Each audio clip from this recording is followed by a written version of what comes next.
Friends, good evening.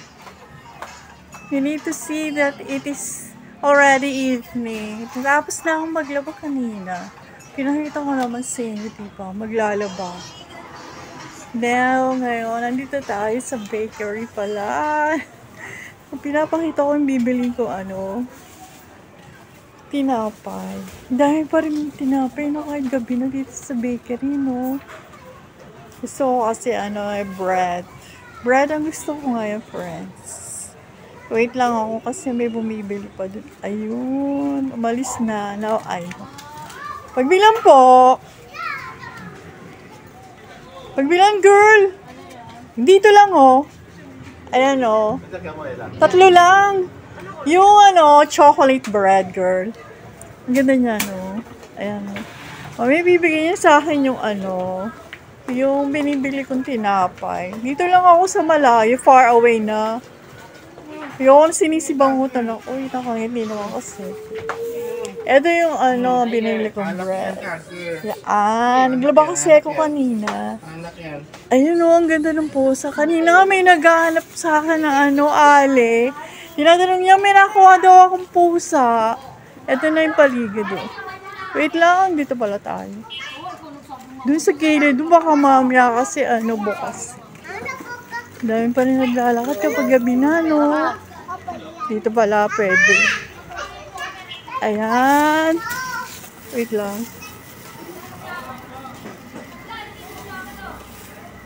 Ito yung lugar, oh.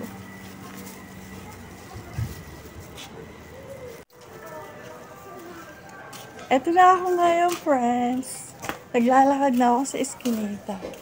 Ito na yung binili kong bread. Yan. Kasi kanina mayroon sa aking nagtatanong kung meron daw akong nakitang pusa. Sabi ko, ano pangalan? Tambay daw ang pangalan. Sabi ko, kapag siguro may nagawin pusa dun sa lugar namin, kapag kinausap ko, sasabihin ko na lang, tatawagin ko, Tambay, baka mamaya kasi siya yung yung cat na hinihintay ng kapitbahay. Pero wala namang makakapasok na wala makakapasok sa bahay ko na pusa kasi sarado yung bahay ko, diba? Pero kapag alam ko na kung paano meron na kasi may sabi nangihinay. Diba kapag naglalabas ka ng pagkain, meron gano'n. Kaya kapag meron pumunta sa amin na na mga pusa, tatawagin ko naman, sabi ko sa kanya, Tambay! Tambay! Tatawagin ko, Tambay! Para sabi ko sa Ali, ay! Nagpunta sa amin si Tambay. Kasi yun ang pangalan ng pusa niya, Tambay. Funny ba? Funny? Hindi naman siguro. No. Ganito ang gabi dito. Marami pa rin naman kasi nagtitinda kapag gabi na dito. Papakita ko sa inyo. Ito yung laundry, oh. Ayan.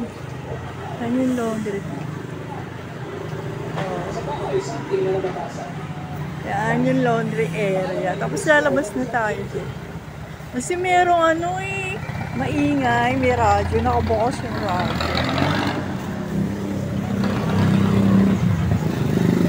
Ayan. Kita nyo na. Tatawid kasi tayo sa pedestrian. Kaya pinakita ko pa rin sa inyo yung laundry. Bukas pa rin hanggang ngayon. Ayan. Ayan ang laundry dito. Nakita ko na sa inyo, guys. See you around.